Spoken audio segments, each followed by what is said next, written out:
Propaganda serumpun dan serumpun yang dinaungkan kaum istimewa di Semenanjung kepada negara Konoha merupakan ajakan atau mengajak etnis mayoritas di Nusantara untuk mendiskriminasi minoritas.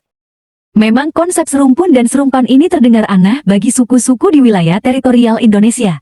Pasalnya suku dan etnis di wilayah teritorial Indonesia atau Nusantara. Mereka terbiasa gotong royong, terbiasa bekerja sama, terbiasa dengan perbedaan sejak ratusan tahun lalu. Dan itu jelas ada di semboyan Pancasila, yaitu Bhinneka Tunggal Ika.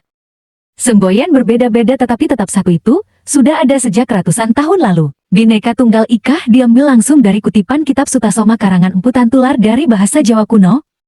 Makanya Mimin heran dengan kaum istimewa di Semenanjung, mereka ini kaum yang berasal dari mana? Kok bisa mengaku Nusantara? Tapi karakter mereka sangat bertolak belakang dengan suku-suku lain di Nusantara.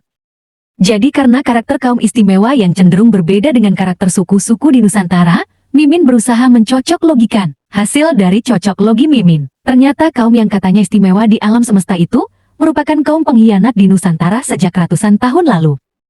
Sejak ratusan tahun lalu, beberapa kerajaan-kerajaan besar seperti Demak dan Aceh, pernah membantu kerajaan di negara Semenanjung, untuk menghalau Portugis, karena jika Semenanjung jebol jelas akan merugikan seluruh kerajaan-kerajaan di Nusantara.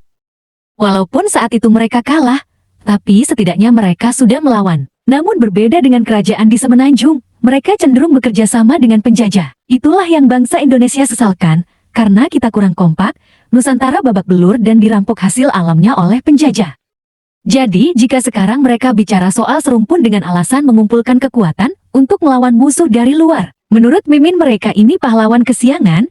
Dulunya kalian kemana saat bangsa Indonesia berdarah-darah?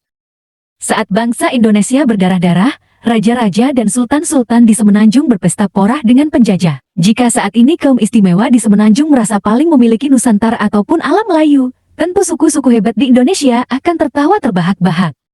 Karena semua suku-suku di Nusantara juga tahu apa yang telah diperbuat kaum istimewa Semenanjung pada Nusantara saat penjajah menghancurkan Nusantara dan merampok hasil alamnya. Jadi cocok logi Mimin ini, Mimin ambil dari beberapa kisah sejarah. Lalu Mimin simpulkan dalam narasi ini, hasilnya adalah kaum istimewa benar-benar pecundang. Pasalnya suku-suku di Nusantara berani berdarah-darah melawan penjajah, kaum istimewa di Semenanjung lebih memilih bekerja sama dengan para penjajah. Karena cocok logi Mimin sudah Mimin simpulkan, kita lanjut ke masalah serumpun ini. Tadi Mimin sudah sebut di kalimat pertama bahwa serumpun ini adalah ajakan atau mengajak suku-suku di Nusantara mendiskriminasi minoritas. Tidak ada yang namanya bangsa Indonesia, tidak ada yang namanya bahasa Indonesia yang kalian klaim sekarang, dan tidak ada negara Indonesia. Bangsa Indonesia ada, karena suku-suku di Nusantara merasa senasib dan seperjuangan dan berani berjuang bersama. Bahasa Indonesia ada karena suku-suku di Nusantara ingin menciptakan bangsa baru dan identitas baru yang besar dan hebat. Maka lahirlah bahasa Indonesia sebagai pemersatu, dan bahasa Indonesia membentuk bangsa baru yaitu bangsa Indonesia.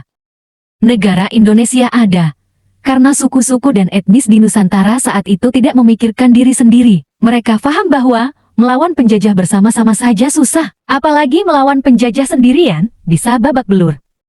Dan itu tidak tercermin di negara Semenanjung. Etnis dan suku-suku di Semenanjung terkesan mementingkan dirinya sendiri, kaum istimewa asyik dengan pesta porahnya. Kaum minoritas asyik dengan perjuangannya di Semenanjung, hingga akhirnya kaum minoritas ditulis dalam sejarah masa darurat sebagai pemberontak.